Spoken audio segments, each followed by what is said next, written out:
I'm standing on the northern boundary of the coastal city of Caesarea Maritima in Israel. This was the jewel of the Mediterranean. It was one of the most amazingly engineered cities of the ancient world.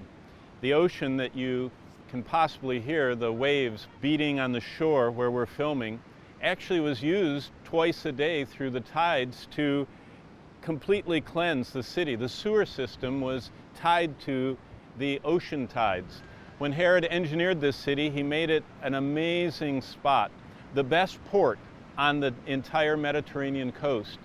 That's the reason I came to film this segment. This final segment in our life of Christ in the Holy Land through the land of the book is looking at Caesarea Maritima and answering the question why Jesus came. Jesus came in order for the gospel to go global. That was always his plan.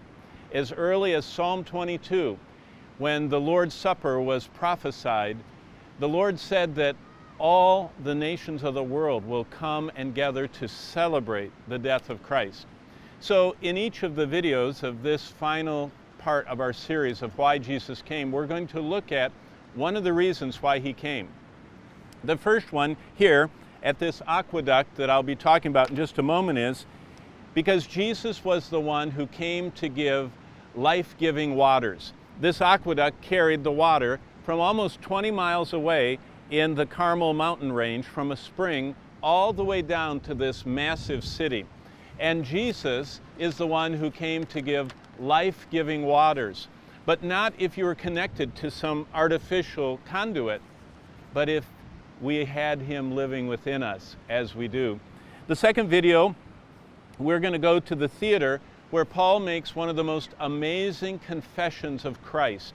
In Acts 26, as Paul is standing in a trial scene before Herod's descendants, before the Roman procurator, and all of the witnesses, he gives his testimony of conversion on the road to Damascus.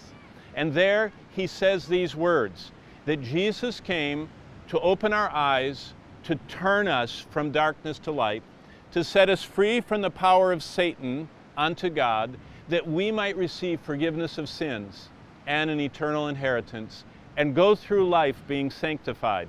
We'll study that when we're in the theater in the second video of this series. The third spot we're going to stop is in Herod's palace, which is just around the corner from where I'm standing.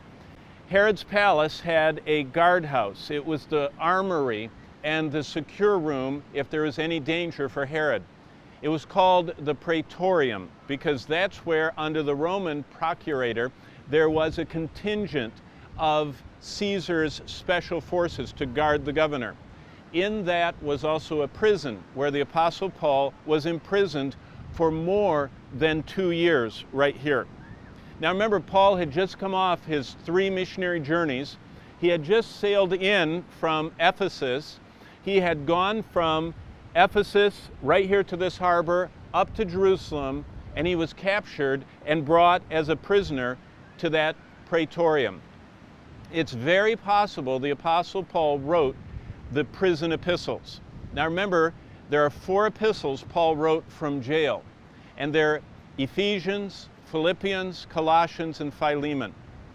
Paul had just returned from Ephesus and Philippi and was in jail right there for over 2 years. It's very possible when you read the book of Philippians, you're reading about the joy that Paul received while in jail.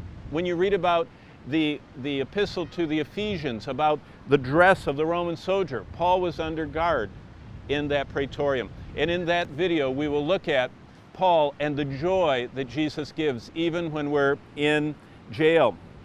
And then we're going to go from there outside the city.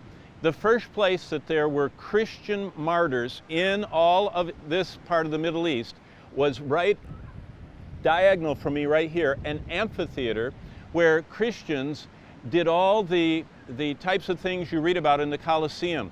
They were thrown to the animals, they were gladiatorially killed, they were crucified. All types of horrors took place right across diagonal from this aqueduct in the Caesarea amphitheater.